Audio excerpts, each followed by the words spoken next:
So I've been practicing preservation architecture for almost 30 years, which seems kind of crazy, and this building that we're standing at, the Belvedere Castle, is one of my favorite projects ever.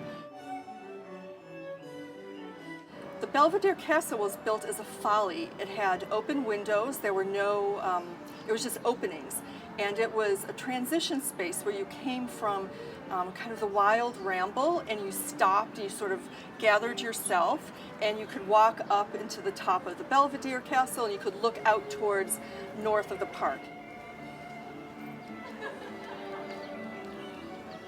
We worked with the Central Park Conservancy to convert the building from a weather station, which didn't have much in it, to this Discovery Center or museum.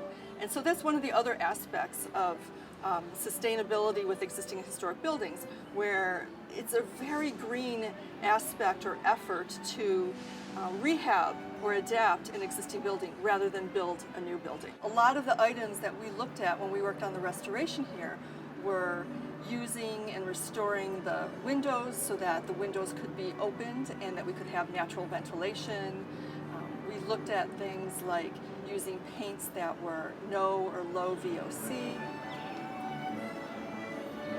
In the restoration of the pavilions, we identified wood that was really durable. And so when you look at historic buildings, one of the things that really makes them very sustainable is often their permanence or their durability, that they use materials that were like the Manhattan schist and granite, which the Belvedere Castle is made of.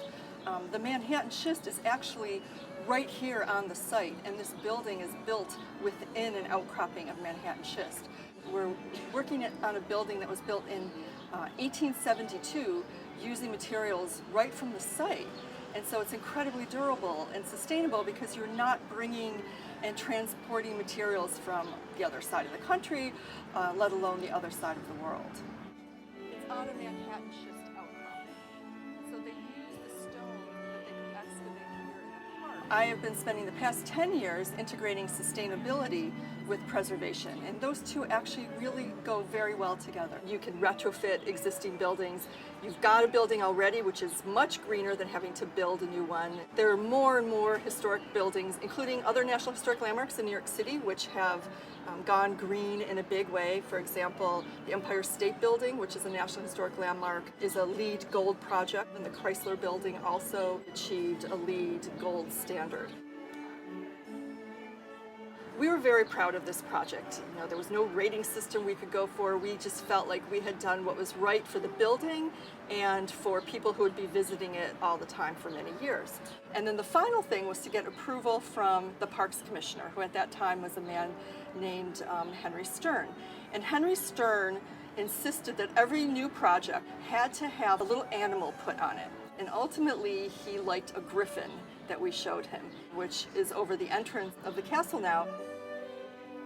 20 years later, and it's still here and it's still looking pretty good.